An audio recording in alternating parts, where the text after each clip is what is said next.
Bonjour tout le monde, comment allez-vous? J'espère que vous allez bien. Nous avons une séance de grammaire. معنا حصة في النحو بعنوان les types de phrases. أنواع الجمل. واخترنا هذا اليوم la phrase déclarative et la phrase interrogative. نظرا لتقاربهم. La phrase déclarative et la phrase interrogative sont très proches.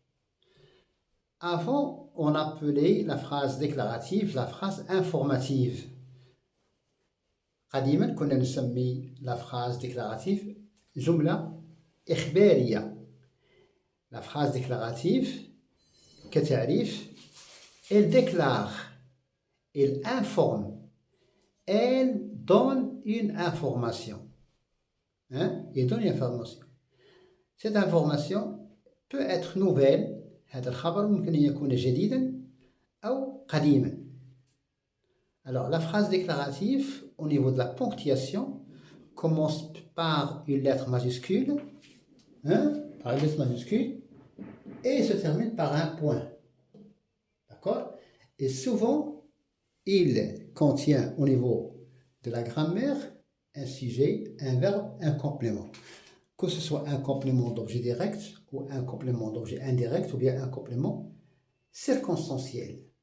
Alors, la phrase déclarative, il déclare, il informe, il donne une information, il donne un avis, il raconte quelque chose, il donne une information.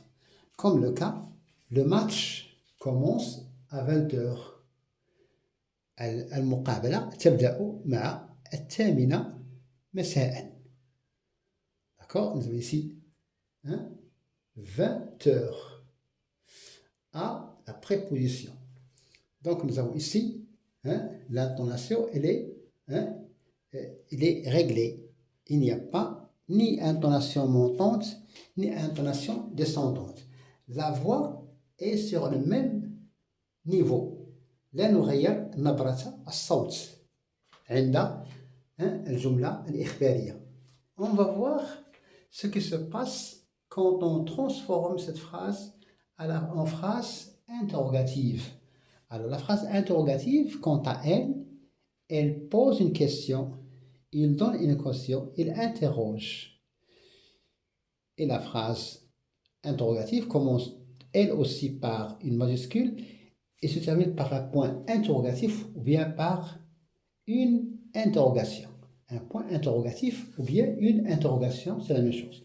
Alors, si je veux transformer cette phrase déclarative en phrase interrogative, je vais dire le match commence-t-il à 20h? Le match commence-t-il à 20h? Nous avons ici l'intonation descendante. L'intonation descendante.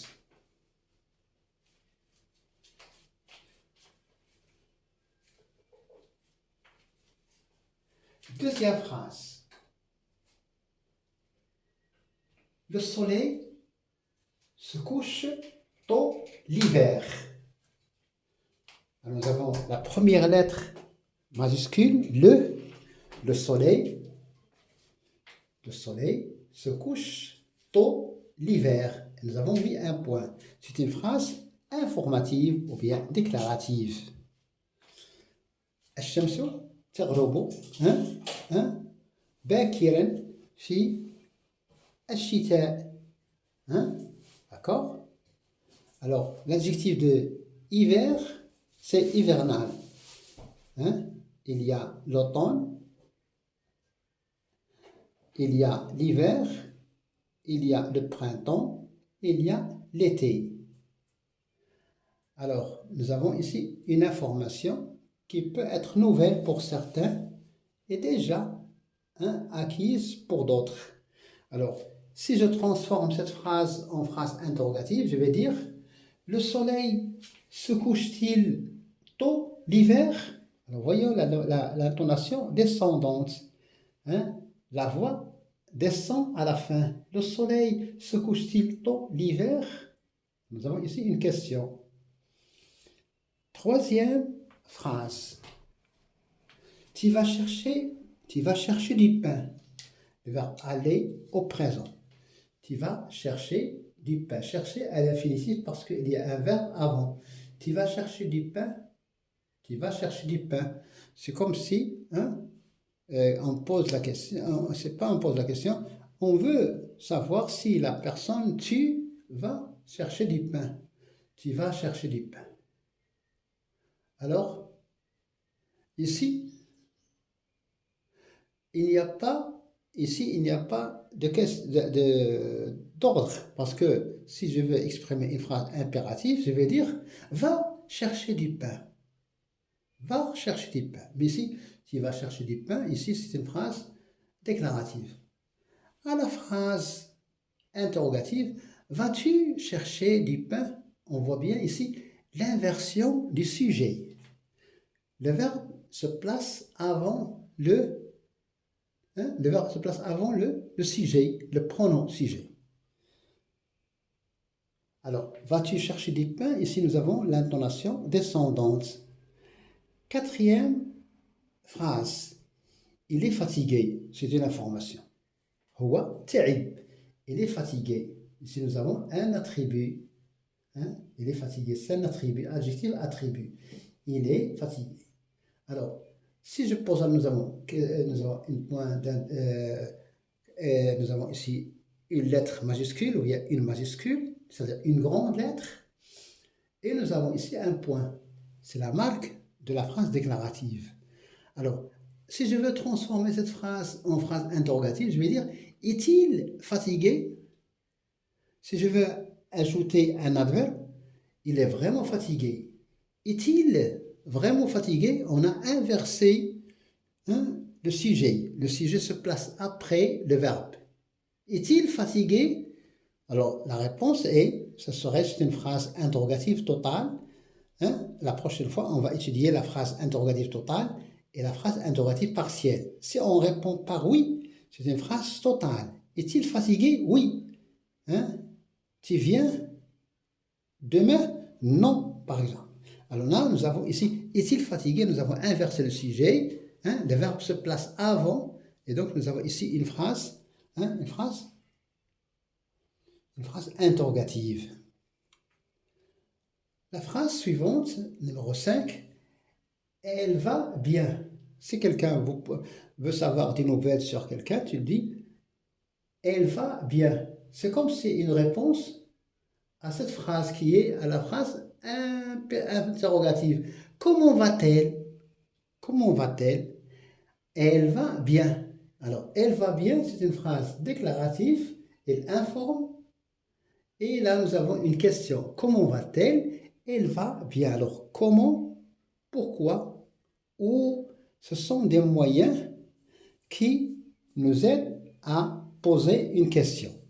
Alors, la phrase interrogative pose une question, sauf dans la poésie où la phrase interrogative n'a pas besoin de réponse. C'est ce qu'on appelle une question rhétorique. C'est une question rhétorique. Istifham, balaghi. Alors, que dans la vie courante, dans le dialogue, lorsqu'il y a un dialogue, quand on pose une question, c'est pour obtenir une réponse. Alors, l'interrogation, la phrase interrogative pose une question dans le but d'obtenir une réponse. أطرح السؤال لكي أتوصل بجواب. Donc, la phrase interrogative pose une question et la marque c'est l'interrogation, le point d'interrogatif, et le but ou bien le dessein ou bien l'objectif c'est obtenir une question. Seulement, il ne faut jamais poser une question donc on est déjà la réponse. لا يجب علينا أن نطرح سؤال على جواب نعلمه. Tous les poissons sont morts. Tout ici, c'est un préarticle quantitatif absolu. Il vient après l'article les. Les poissons, c'est un nom commun, singulier, masculin, pluriel. Sont morts. Mort, c'est un attribut. C'est un attribut. Alors, tous les poissons sont morts. Ici, c'est un constat. c'est une information donnée par un enfant, par exemple. Tous les poissons sont morts. Nous avons un sujet, verbe, complément, attribut. Alors, si je transforme cette phrase en phrase interrogative, je vais dire, les poissons sont-ils tous morts? Les poissons sont-ils tous morts? Nous avons ici l'inversion du sujet. Nous avons le verbe qui est placé avant le pronom il pour montrer qu'il s'agit d'une question et il s'agit de l'intonation descendance. Nabra tasqutu fi akhir al-jumla. Dernière phrase, nous sommes pressés. Nous avons ici le participe passé. Nous sommes pressés. Alors, nous, le sujet, le verbe et le participe. Alors, si je veux transformer cette phrase en phrase interrogative, alors je garde toujours la majuscule et je termine par un point interrogatif. Sommes-nous pressés? Si j'ajoute par exemple un adverbe, nous sommes vraiment pressés. Nous sommes vraiment pressés. Sommes-nous vraiment pressés? Alors, là, il y a 4 types de phrases. Pour résumer, il y a 4 types de phrases. Nous nous sommes contentés. قدمنا في هذا الفيديو 2 types نوعان. La phrase déclarative الإخبارية والجملة la phrase interrogative اللي هي الجملة الاستفهام اللي كتطرح سؤال. Alors, la phrase au niveau de la ponctuation, la phrase déclarative commence par une majuscule et se termine par un point. Majuscule, point.